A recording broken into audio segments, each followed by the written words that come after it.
You have to try something new and something scary at least once a week. All right, I want to give you 5 things that you are not doing right now that you absolutely need to be doing to grow your business. And these are completely unconventional and things you're probably not thinking about and not doing right now. Now, let's go ahead and dive into what these are. First, I need you to start going to live events and meet new people. Now, there's a lot of power in going to an event and meeting new people that you've never met before and hearing them and hearing their wisdom and learning from their experiences and sharing in ideas. And this can't happen virtually.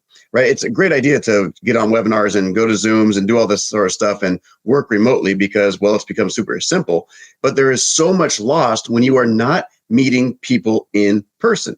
It's absolutely vital that you do that, because when you go and you start getting their energy and you hearing from them and you watch what they've done, you get to start asking questions that you normally wouldn't even think about when you are online and you're virtual. It's vital that you go to these events. And it doesn't matter if it's a local small business chamber event, if it's a networking event, if it's something that's completely unrelated to your industry even, because some of the best ideas will actually come from other industries. That's one of the beauties of my career, is that I've been able to work in hundreds of different industries, maybe even thousands, and see thousands and thousands of different businesses and how they operate, and take an idea from here, maybe in the chiropractic world and the physical therapy world, and we can apply this over to the manufacturing world, believe it or not. There are certain things that you can do that are a transference of knowledge from one industry to another, from one person to another, from one idea to another, that you will not get just by sitting in your own office and being siloed. Okay. So go to live events and meet new people. That's number one.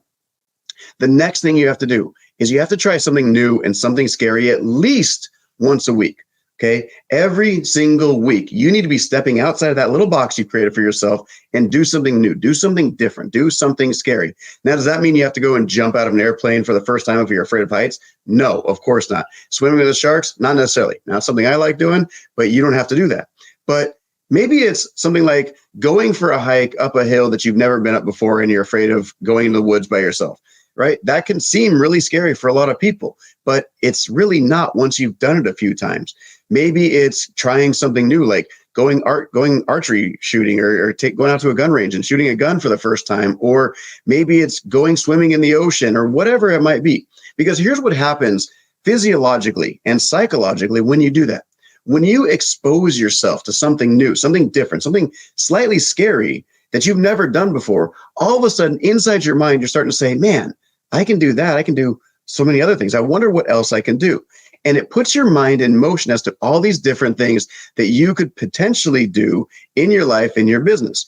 And the beautiful thing about this, when you're a CEO or you're an entrepreneur, is that you are starting to push the boundaries of what's possible for you. And as a result, you'll come back to your business and say, hey, I need to start doing this in my business. I need to start trying something new. I need to do something different and step outside of your comfort zone. But you'll never get there if you don't start small. Start somewhere that, maybe you've been afraid to do this one thing for a long time, but you really want to. Well, take baby steps to get there. You don't need to go straight to, again, skydiving or bungee cord jumping or anything like that, right? Bungee jumping.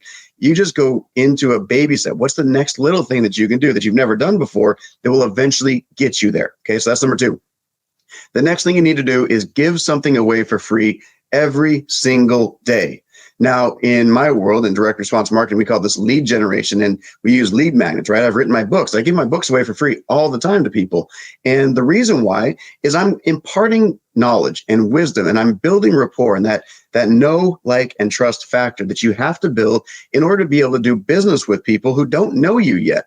Right? Let's be honest. We're really skeptical of anything we've never tried before, especially if it's something new or it's outdated, or if it's going to cost us money. And especially if it's going to cost us a lot of money. We're not going to do it without having some level of security and sense that it actually is going to be meaningful for us. So you need to start giving something away for free.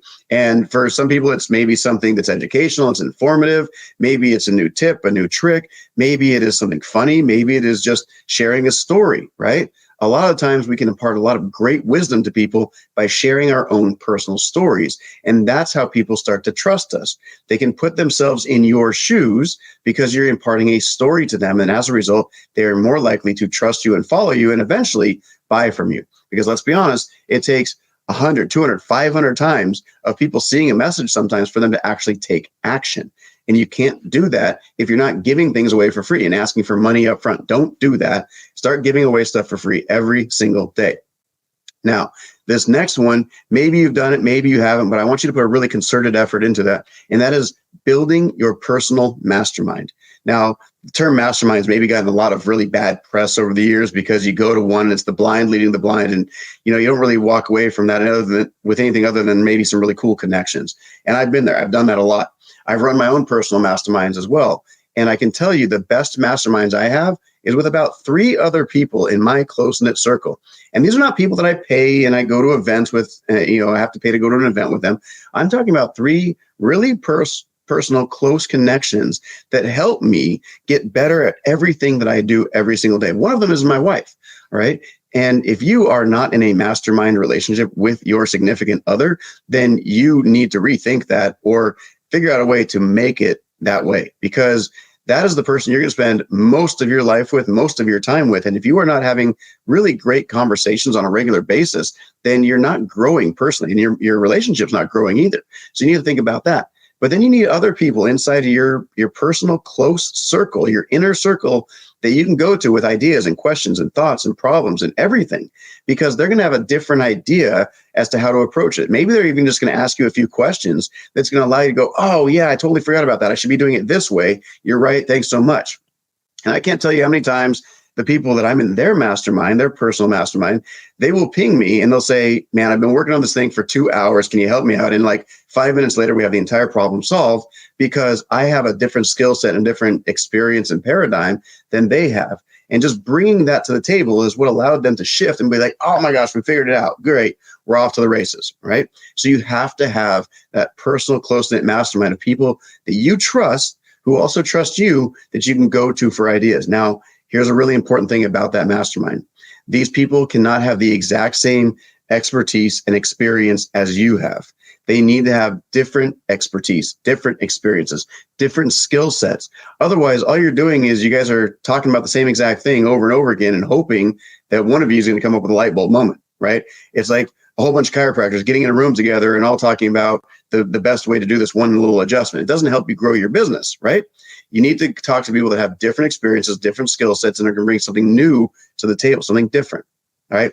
Now, the last one, I'm going to tell you right now, almost no one is following this properly, and that is prioritize your health. If you do not have your health, you have nothing else. Let's face it. When we are entrepreneurs, when we are CEOs, when we are the people that everyone else is coming to with their problems and their challenges and telling us everything, that is exhausting. It really is, right? Because people are coming to us and they're telling us things that we didn't even ask for them to tell us about. I can't tell you how many surgeries I've heard about, how many diseases, how many illnesses, how many traumas people have gone through just by being the boss. And the challenge with that is that you are starting to take on all of these other people's burdens.